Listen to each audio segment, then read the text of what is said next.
Hello everyone, and welcome to the APES News at 3:04. I am your host, Hannah Adams. Last week's story was on London, England as an eco-city, but this week we have a special presentation on yours truly, Hannah Adams. That's right, tonight you get to hear all about me.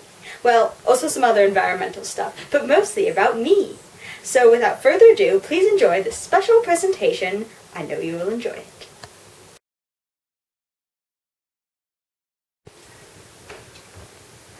To begin with, let's talk about my family. This is my mom, and this is my brother. He was a little bit younger then. Now he's 16. These are my grandparents. That's my grandpa, and that's my grandma. This picture was taken at my mom's wedding. This is my aunt. Her name is Dewey. Her real name is Rachel, but I couldn't say Auntie when I was younger, so I call her Dewey. These are my cousins. That's Kieran, and that's Softy. Her real name is Claire, but when she was a baby, everyone called her that. A typical life in the day of Hannah Adams starts at 5:45 when I get up for early morning scripture class, which is also called seminary. After this, I drive over to school, where I get to see my friends. Also, my two favorite classes in school would probably be physiology and AP Environmental. I really like science. After this, if I have homework and free time, no homework and free time, I like to read. I also like to draw. And often, at the end of the day, I finish the day by watching Doctor Who with my family.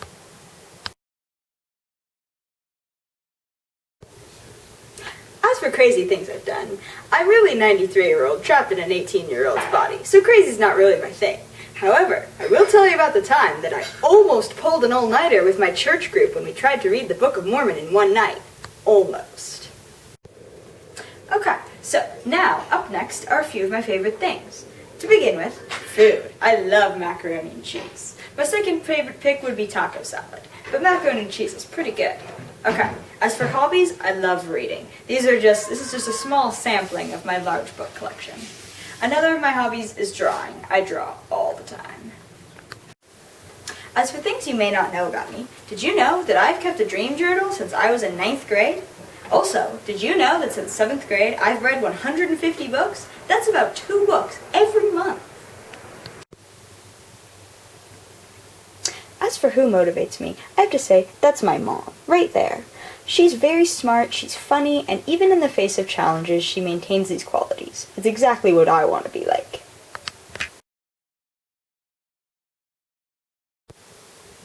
I will be going to Cal State University Long Beach this summer, home of the miners, where I'll be majoring in biology. After that, I'm going to transfer to Loma Linda, where I will study to become an occupational therapist. I need to get my master's degree there. Okay, as for 15 years in the future, I'm going to be 33 years old. That seems old to me now, but by then, I hope to be married. I hope to have my own house, preferably. Let's see, I hope to be working part-time as an occupational therapist, and finally, I'd like to have many pieces of artwork all over the house.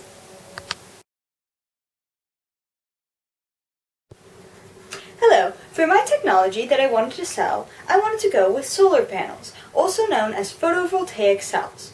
Solar panels are made of what are called, as I said, photovoltaic cells, which are able to take in sunlight and convert it into electricity. A timeline of photovoltaic cells is to begin with, in 1888, Edward Wilson received a patent for the very first solar cell. In 1901, Nikola Tesla received a patent for using what he called radiant energy, which was sunlight. In 1954, Bell Labs exhibited the first high-power PV cell, or photovoltaic cell. In 2004, 5 manufacturers now account for 60% of the photovoltaic market. Okay, now you may think it unnecessary to supply your house with solar power when you can get cheap electricity from the grid. However, electricity supplied by California is not factoring in the environmental cost that is paid. Oil and natural gas must be burned in order to create this electricity you're using. This releases a large amount of CO2, which is something called a greenhouse gas. When greenhouse gases are released, they get trapped in the upper atmosphere. This causes something called the greenhouse effect, where light and heat energy goes in, and only part of it comes back out. That means heat is trapped next to the Earth. And this then contributes to something called global warming, where the Earth itself, the temperature is raised because of this runaway greenhouse effect.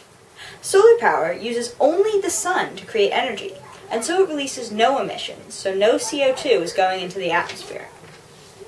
However, if this is not a good enough reason for you, because you really don't care about the environment, well, I can tell you that you would also save a good deal of money. This is a map of the amount of energy that can be generated in each state from solar power. As you can see, we are here in California. This is dark red. This means that a very high amount of energy can be produced from solar power in our state. Okay, so this means that after the initial cost of solar panels, you can save a good deal of money.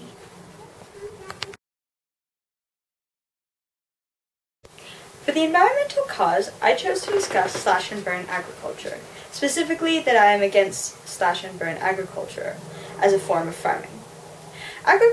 Slash and burn agriculture has existed for thousands of years. It is essentially the process by which farmers burn forests to create farmable land, and then farm this land until the nutrients are gone.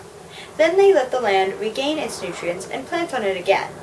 This used to happen all over the world, but now the main area of concern is in the South American rainforests. Once this process of slash and burn agriculture was sustainable, since burned land recovered. However, with a larger population, the forest can't keep up. People are degrading the land so severely that it can't recover.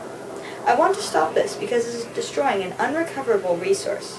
Rainforests are still largely unexplored. They could have medicines in the plants that we don't yet know about. Rainforests also harbor great biodiversity. But one of the most important things about a rainforest is the fact that they store a huge amount of carbon and have the ability to take even more out of the air. We are already experiencing global warming now, it is getting worse. Without rainforests, we lose a huge carbon-absorbing resource. And to make matters worse, any carbon in the forest is released into the atmosphere once it is burned. Stopping slash and burn would stop a huge production of CO2. Now, you can't really go into the forest and just tell farmers to stop using this method of farming, because the people would starve without farming with slash and burn. There are just not enough nutrients in the soil. Luckily, a tropical ecologist recently created a way to fix this problem. Ecologist Mike Hands created a method of farming called Inga alley cropping. Essentially, these trees, called Inga trees, are planted in rows, basically like this. These would be the Inga trees. They provide nitrogen for the normal plants that are grown in between the rows of Inga trees. So they provide the nitrogen, and the regular plants are provided with nutrients, so the soil doesn't run out of nutrients. This allows farmers to plant only one plot of land and leave other parts of the forest untouched.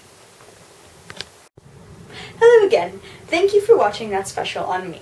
This is your host, Hannah Adams, from the APES News, wishing you a very good day.